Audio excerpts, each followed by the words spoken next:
The remote college hostel, known as La Casa Dormitorio, was nestled in the quiet countryside of Mexico. The building, a colonial era structure, had once been a grand estate but had since been repurposed to house students.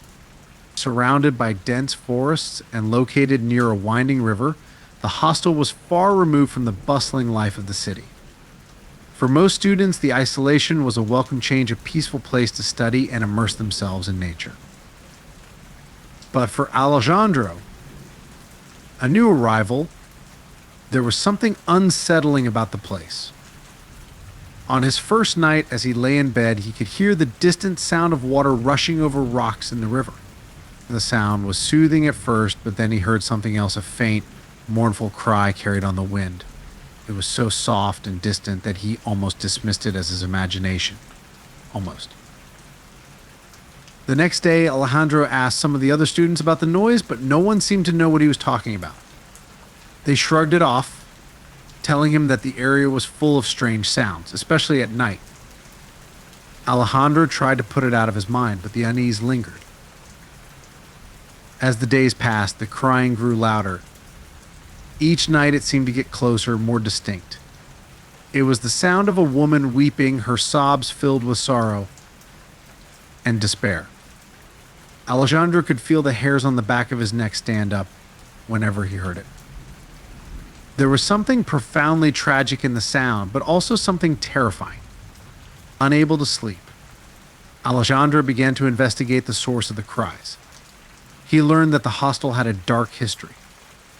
Long before it became a student residence, the building had been abandoned for many years.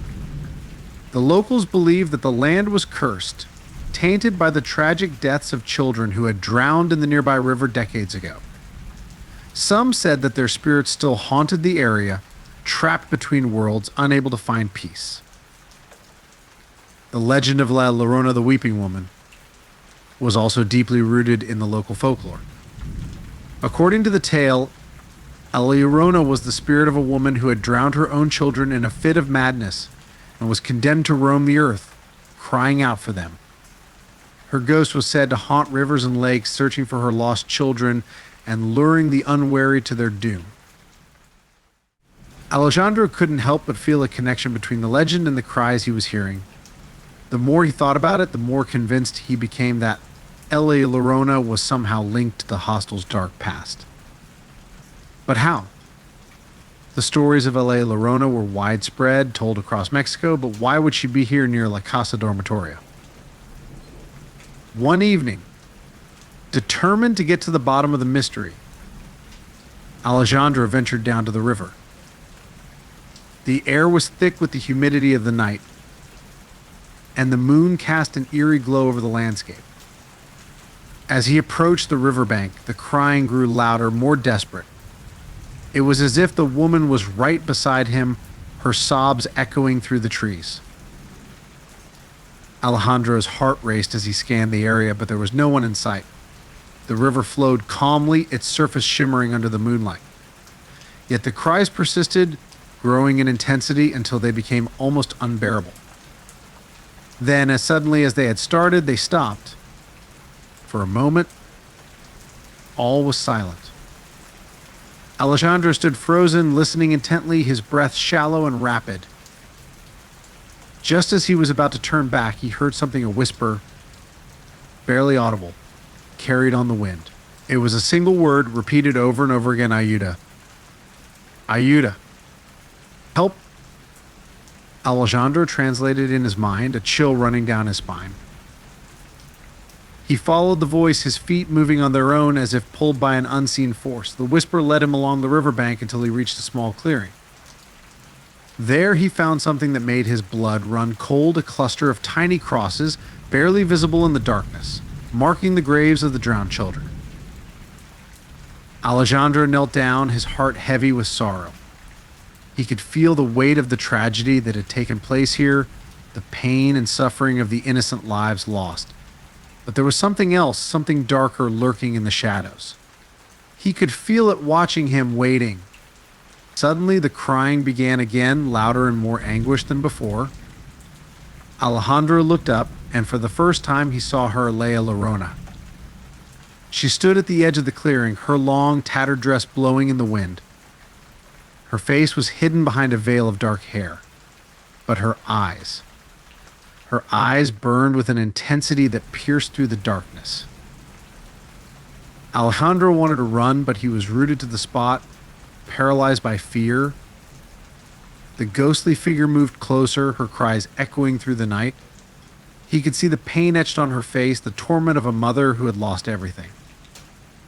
But there was also something else in her gaze: anger, resentment, and a deep, abiding hunger for revenge. "El Llorona," Alejandro whispered, his voice trembling. The spirit stopped just a few feet away from him, her cries ceasing as she stared at him with those burning eyes.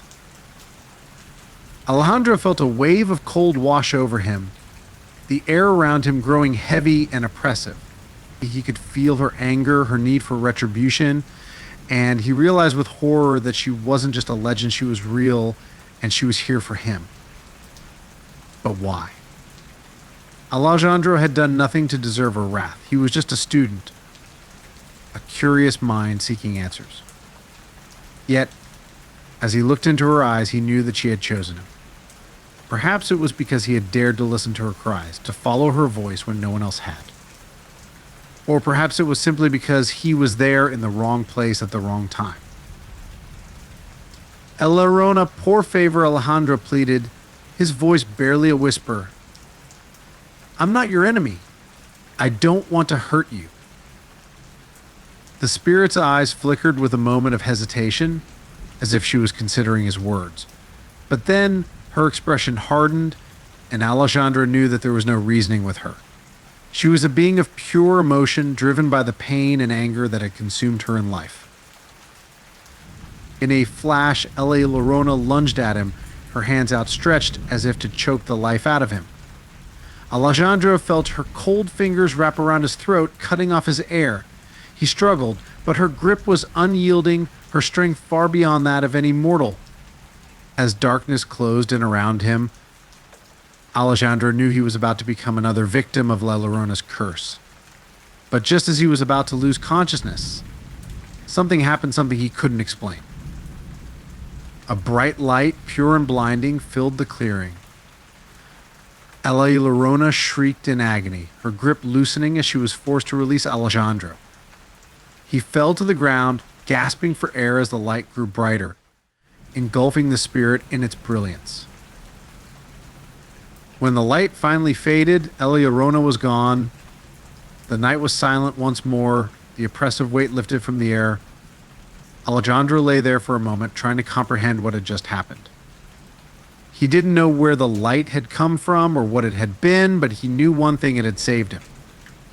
Shaken and exhausted, Alejandro made his way back to the hostel. As he walked through the empty halls, he couldn't help but feel a sense of relief. The cries of El Llorona were gone, the curse lifted, but he also knew that he had come dangerously close to becoming another one of her victims. In the days that followed, Alejandro continued his research, determined to understand what had happened. He discovered that the light that had saved him was a manifestation of the souls of the children who had drowned in the river.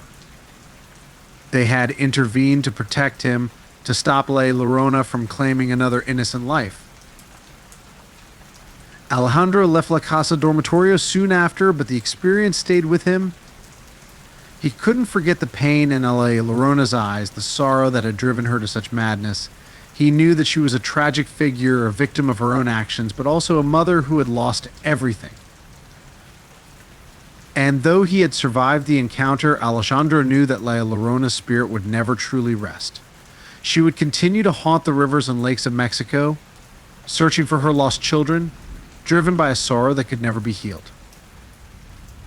But as he left the hostel for the last time, Alejandro made a silent promise to the children who had saved him to honor their memory and to remember their sacrifice. For they too were victims of a tragedy that had left its mark on the land, a tragedy that would never be forgotten.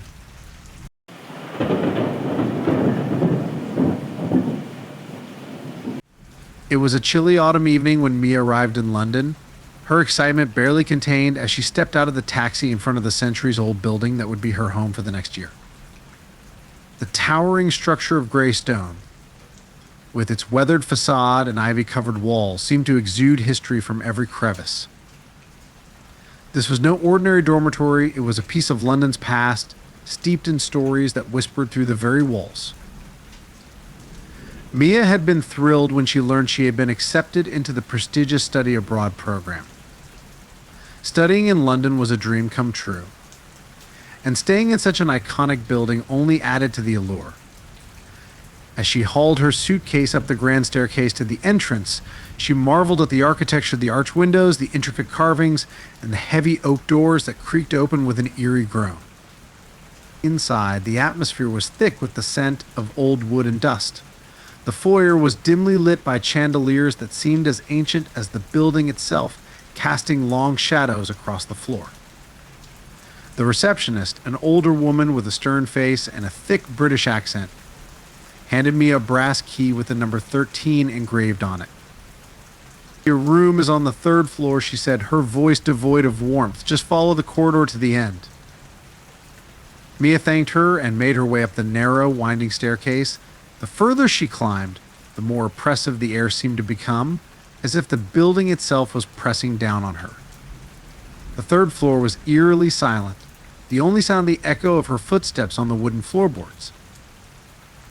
When she reached the end of the corridor, she found herself facing a heavy door with the number 13 etched into it.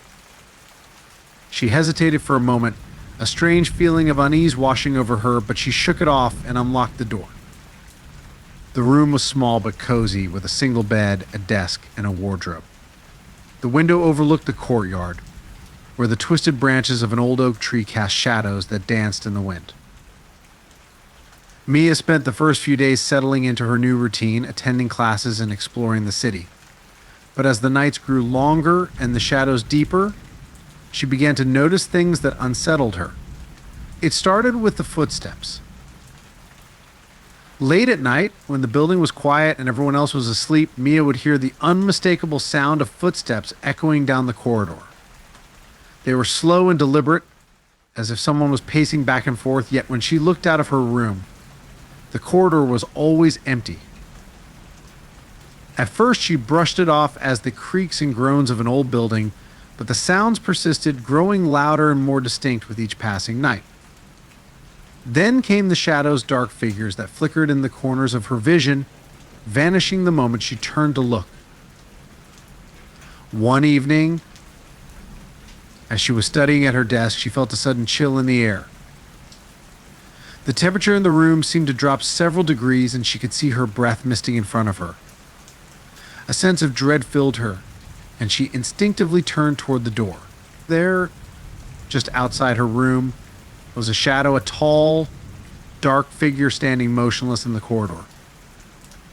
Mia's heart pounded in her chest as she stared at the shadow, unable to move. It was as if the air around her had thickened, trapping her in place. The figure didn't move, didn't make a sound, but she could feel its presence, heavy and suffocating. Finally, with a surge of adrenaline, she bolted to the door and flung it open. The corridor was empty. Breathing heavily, Mia leaned against the doorframe, her mind racing. She knew she hadn't imagined that something had been there watching her, but what? Determined to find answers, Mia began researching the history of the dormitory. She spent hours in the university library, poring over old documents and archives. What she discovered chilled her to the bone. The building had once been a hospital during the 17th century, at the height of the bubonic plague. Thousands of victims had been brought there, quarantined in the hopes of containing the spread of the disease. The conditions had been horrific: overcrowded rooms, inadequate medical care, and the constant presence of death. The hospital had eventually been abandoned, its dark history forgotten as the city moved on. But not everyone had left. Mia's research revealed that the dormitory had been built on the foundations of the old hospital. The 3rd floor, where her room was located, had once housed the most afflicted patients, those who were beyond hope, left to die in agony. The spirits of the plague victims, trapped by their suffering, were said to wander the halls, unable to find peace. The more Mia read, the more the pieces began to fall into place: the footsteps, the shadows, the oppressive atmosphere. It all pointed to one thing: the spirits of the dead were still here, reliving their final moments, bound to the place of their death. That night, as Mia lay in bed, she couldn't shake the feeling that she was being watched. The room was dark, the only light coming from the moon outside, but she could feel the presence of something or someone in the room with her. She pulled the covers up to her chin, her heart racing. And then she heard the faint, rasping sound of breathing coming from the corner of the room. Her eyes darted to the source of the sound, but there was nothing there, only darkness. The breathing grew louder, more labored, as if someone was struggling for air. Mia froze, her mind racing. Was it one of the plague victims reliving their final moments? The thought terrified her, but she knew she couldn't stay in the room any longer. Summoning all her courage, she leapt out of bed and ran for the door. As she reached for the handle, she heard a low, guttural moan, the sound of pure agony, echoing through the room. She wrenched the door open and fled into the corridor, her heart pounding in her chest. The footsteps followed her, faster now, as if whatever was chasing her was gaining speed. She didn't look back, she didn't dare. She raced down the stairs, past the silent corridors, and out into the cold night air. Outside, the world seemed to snap back into focus. The sounds of the city, the distant hum of traffic, and the cool breeze against her skin grounded her, pulling her out of the nightmare she had just experienced. She turned back to look at the dormitory, its dark silhouette looming against the night sky. The building seemed to stare back at her, its windows like eyes, watching, waiting. Mia knew she couldn't go back. The dormitory was haunted, its dark history etched into every stone, every creak of the floorboards. The spirits of the plague victims, trapped in their suffering, would never leave, and she couldn't stay in a place where the dead refused to rest. The next morning, Mia packed her bags and moved to a different dormitory, one in a newer building, far from the shadow of Salem Hall. She didn't tell anyone the real reason she left, only that she felt more comfortable in the new place. But she knew the truth: she had narrowly escaped becoming another victim of the haunted dormitory, another soul trapped in its endless night. As she settled into her new room, Mia couldn't help but think of the others still living in the old building. Would they hear the footsteps? Would they see the shadows? She shuddered at the thought and said a silent prayer for their safety. Mia's time in London continued, and she threw herself into her studies, trying to forget the horrors of her time at Salem Hall. But the memories lingered, the echoes of footsteps in the night, the shadows that didn't belong, and the feeling of being watched by unseen eyes. She knew that no matter where she went, the darkness of Salem Hall would stay with her, a reminder of the thin line between the living and the dead. And every now and then, in the quiet of the night, Mia would hear the faint sound of footsteps in the distance, a ghostly reminder that some spirits are never truly laid to rest.